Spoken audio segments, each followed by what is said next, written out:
The following podcast is provided by Athira Pharma and Answers for Elders Radio. And welcome back, everyone, to Answers for Elders Radio Network. And I am here with, again, Dr. Verghese, who is talking about Alzheimer's disease. And Dr. Verghese, I am so thrilled you were here, and your background in neurology and research, medical research, and finding breakthroughs for this disease. You've really been at the forefront of what's happening out there. And I'm so honored to visit with you. I know that you're in the Philadelphia, Pennsylvania area. And for those listeners that are listening to us in Philly, I know that area very well. And I'm just very excited to have you. And I do want to come back and visit someday, that's for sure.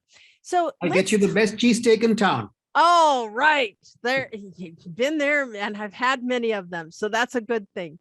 So let's talk about, we've talked a little bit about the progression of the disease. What are you finding in our general population as far as how medical, services and treatment for Alzheimer's is reaching our population? First of all,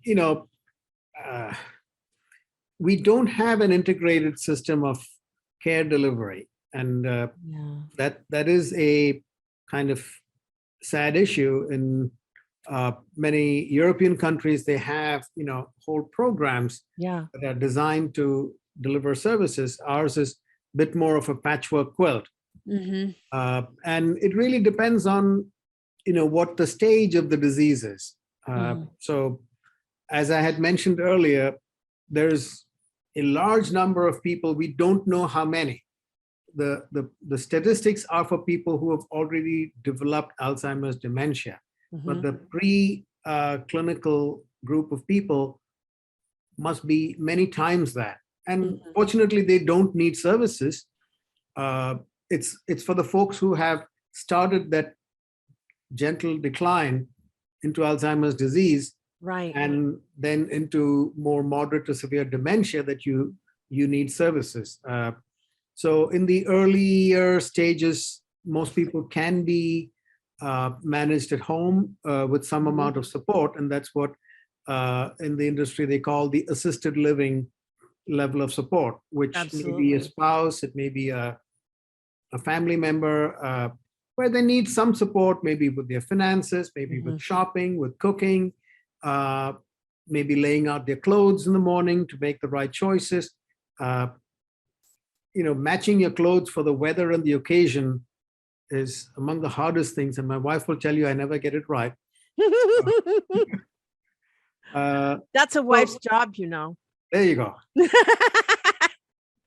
So in that assisted living level of care, it could be done with family support, Then you go into the moderate severe dementia, and you certainly need in-home care, and at some stages, maybe even institutional care. Right. It is physically demanding, to move somebody and to help them, with their activities of daily living, personal care. We simply do not have the resources. The last time I checked, a year in nursing home was about $140,000. Yeah, no. And it's just crazy because, again, our healthcare system, there's so many things about our healthcare system for seniors that is tragic. And it doesn't meet the expectations, that we need, or the needs that we have for our older adults. And certainly with what's happening too. And I think the other side of it is that when early symptoms start to appear, there's a lot of denial because there isn't really any benchmarks out there of, to a family, like if your loved one is doing XYZ, there's not enough information that is reaching the public of the fact that, and the second thing, even if you are being forgetful or answering, asking the same question 5 minutes later or things like that, there isn't a path. People don't perceive that there's any treatment. They don't perceive that there's anything.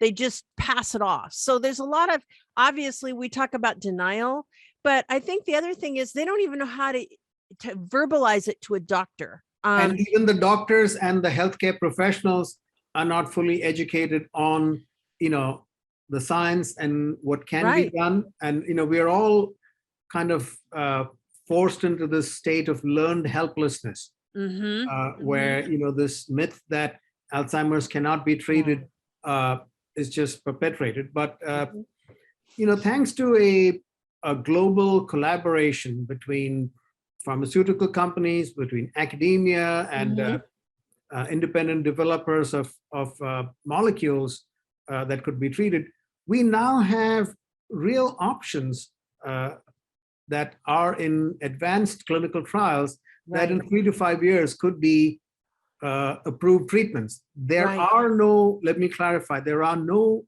medicines today that are seen to be disease modifying.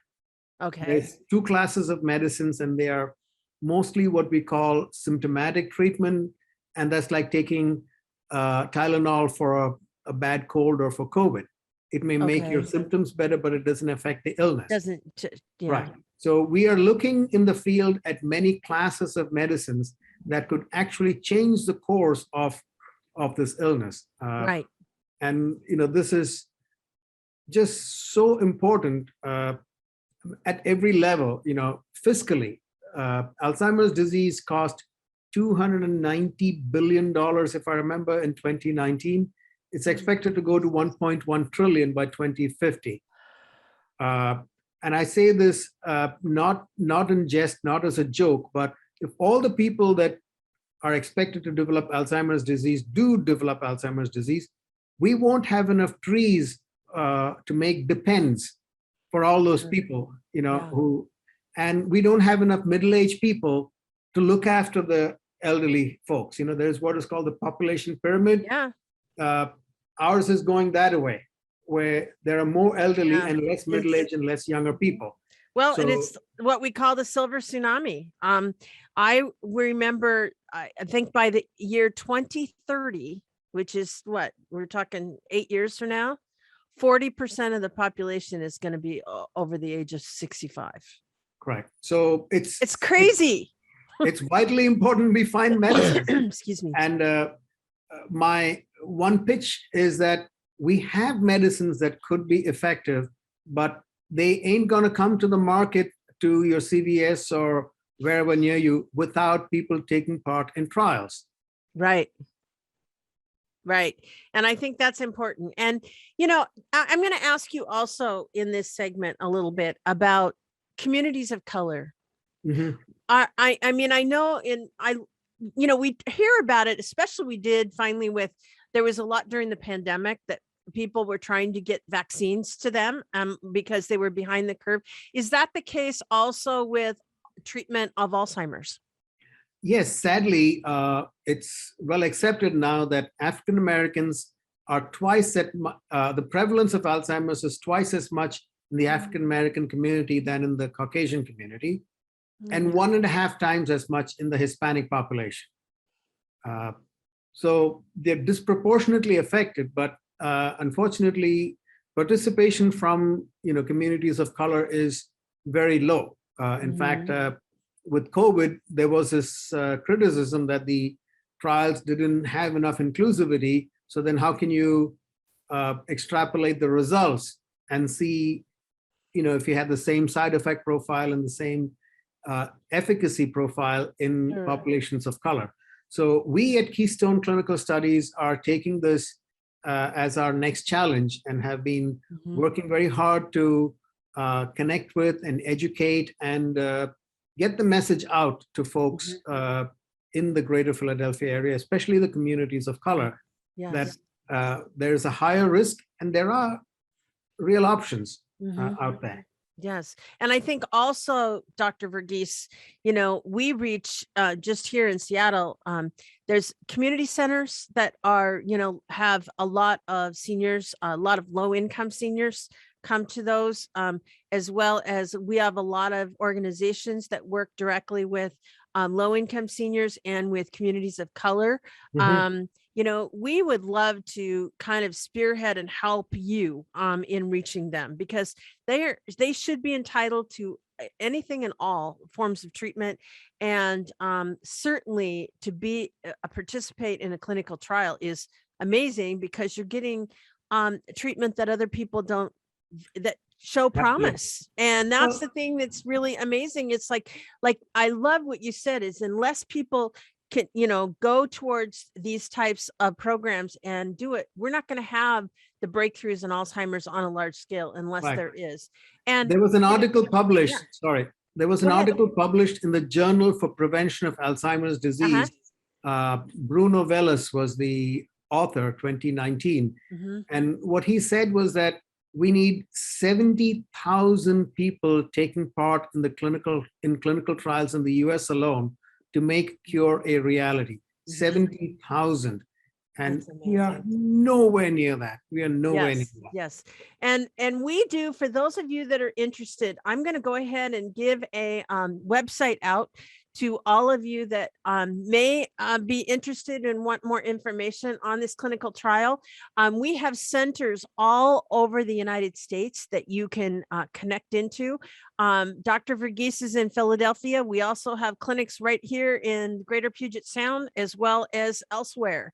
And I've had the privilege of speaking with so many amazing doctors that are connected with Athera Pharma, which is the organization that is sponsoring a new drug, and it is called fosgonimeton, and what we just want to call it is Fosgo. So anyway, you can go to www.lift-add, that's LIFT, like lift up a package, -add, like AD.com.